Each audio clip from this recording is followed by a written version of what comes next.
It's taken almost 20 years, but Magic finally returns to the plane of Kamigawa. While the previous Kamigawa block dealt with the ancient history of Kamigawa, Magic's newest expansion, Kamigawa Neon Dynasty, concerns itself with a futuristic-looking present day.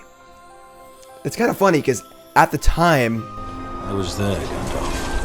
Kamigawa was a pretty unpopular block, sandwiched between the very powerful Mirrodin and Affinity and Arcbound Ravager and friends, with the smash hit of the original Ravnica block and Dual Lands, the first showing of the guilds like Dimir and friends, but it gained some pretty serious cult following due to the uniqueness of the world. Well, if you like uniqueness, Kamigawa Neon Dynasty looks to take us places we've never been before in a futuristic steampunk setting. The early preview stream for Kamigawa Neon Destiny was today, and of course gave us a glimpse into the world, as well as 3 preview cards we're going to go over right now. It wouldn't be Kamigawa without a legendary dragon with a death trigger, so here's Atsushi, the Blazing Sky. Now it's funny because we're talking about new things today, obviously, but this has been a pretty common theme in the last, 5 or so years, this mythic 4-mana, 4/4 flying dragon. There have been almost a dozen of these at this point, it feels like. And Atsushi Blazing Sky, 4-mana for a 4/4 flying, trample, does have trample too. Legendary creature, Dragon Spirit, of course, in the same vein as Ryusei, the Falling Star, Kaiga, Tide Star. Very popular cards back when they were legal and standard. And when Atsushi the Blazing Sky dies, you have to choose one of 2 choices. The first choice is to exile top 2 cards of your library. Till end of your next turn, you can play those cards. So that's, light up a stage. Or you can make 3 treasure tokens, which is pretty powerful as well. Of course, hangs out with Goldspan Dragon, standard most likely. And a pretty powerful card here. Nothing incredible in that it doesn't do anything in turn you cast it, which is often the death knell for these sort of 4/4 dragons. For most of these have not seen too much play, but Death Trigger here is very powerful, being a card draw engine. Card draw being more likely of the 2 choices to be chosen, and a pretty powerful effect. Pretty cool card.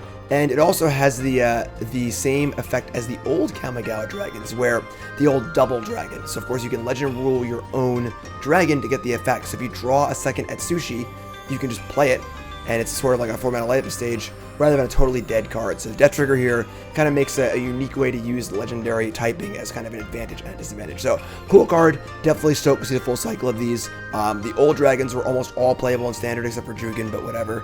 Green dragons, But should be really cool cycle, and should be really cool cards.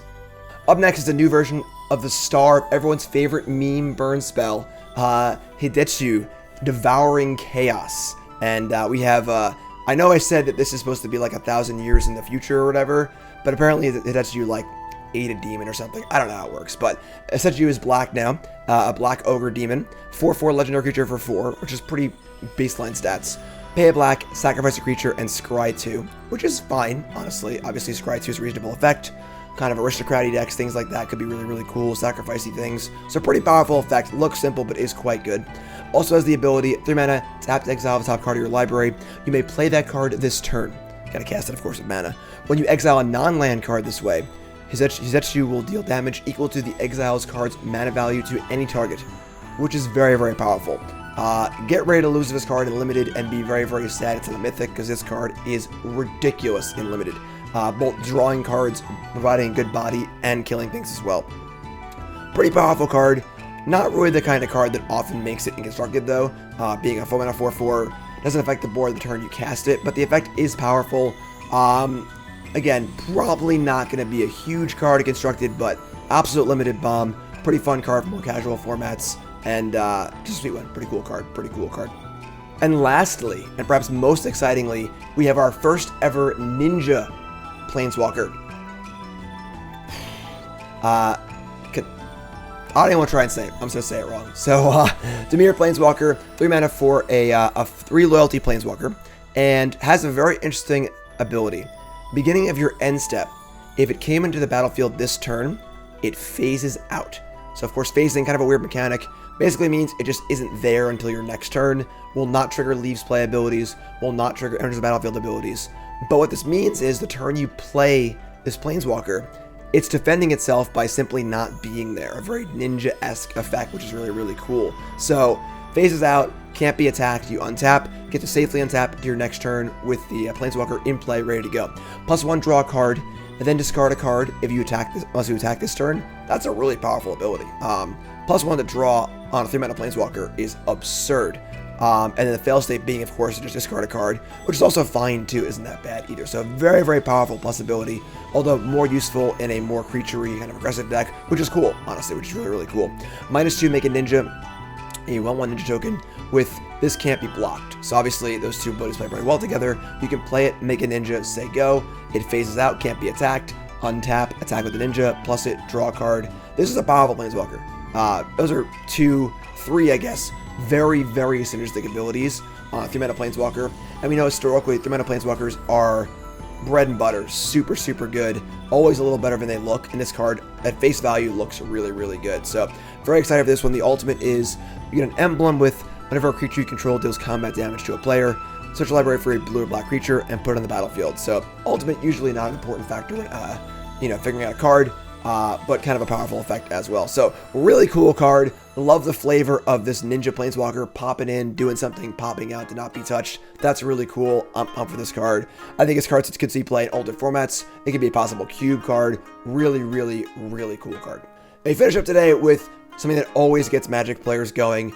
Really nice looking basic lands. And I gotta say, these look pretty good. I'm not a big fan of alternate art lands. I'm not a big fan of full art lands, and I am definitely not a fan of the Asian language cards from Strixhaven because they were alternate art and illegible by me, who cannot read the language, and I didn't even know it half the time. Didn't like that at all. However, the art on them was really, really cool, and having these be basic lands is basically perfect. I probably won't play with these, but these are probably some of the most aesthetically pleasing basic lands I think I've ever seen. They are really, really cool. The art is phenomenal. They managed to capture the feel of like the Japanese culture, kind of, the motif or whatever perfectly without feeling like I can't use this because I can't read it, because they're basic lands. I know what those do, right? So these are phenomenal. The art style is phenomenal. These look amazing. And again, I'm not really a big fan of using full art lands or alternate lands like my old crappy beat up Portal lands, but these are really, really cool. A+ Wizards, you nailed it on this one. They look really, really good. So that's our preview for Neon Destiny. Actual card previews start late January, which should be exciting. We get a little break here too, which is nice as the holidays come in, which should be pretty cool as well. But look for all the usual stuff from me. My 10 new brews of a new set will be out as well. My full set review of Neon Dynasty will be out.